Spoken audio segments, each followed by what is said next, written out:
I started. Hi again. I'm here now. I've completely sanded the wing and the flap and this little hatch cover with 220 wet and dry, sanded wet, and I'm ready to apply the first coat of primer. In the old days, sometimes people used to put on another coat of the polyester resin or the epoxy, but what I do is instead of doing that, at this point I brush on a coat of primer.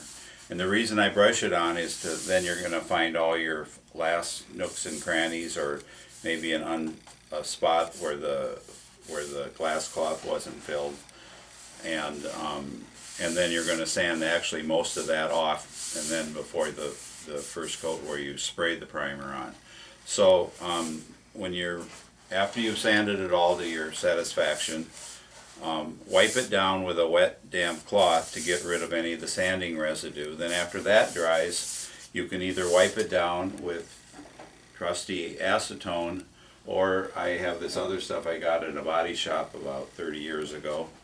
It's Final Wash Cleaner, and it just kind of wipes off the surface. So you're going to get the surface all clean, and then you're going to want to use a primer. Now, since I used West Epoxy as my medium on this, I'm going to use Class Coat Epoxy Primer. You have to get a primer that you can brush on, not one that you spray on. And Class Coat, which is sold through the hobby shops and stuff, and is almost the same as what Hobby Epoxy used to be before they went out of business. They have two colors of primer, I think white and gray. They may even have another color, and a catalyst, so it's a two-part. I'll mix that up and just brush it on, let one side dry, and flip it over, dry the other end off.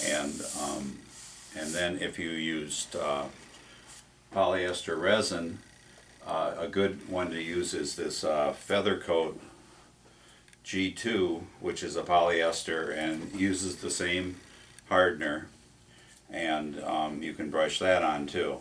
So then after we brush this on and sanded it off, then you can spray. You can spray it either through a spray gun, or you can spray it. This will be your real coat of primer, or you can spray it with a rattle can. Anyway, I'm through explaining that, and after I got the first coat of primer brushed on, I'll be back.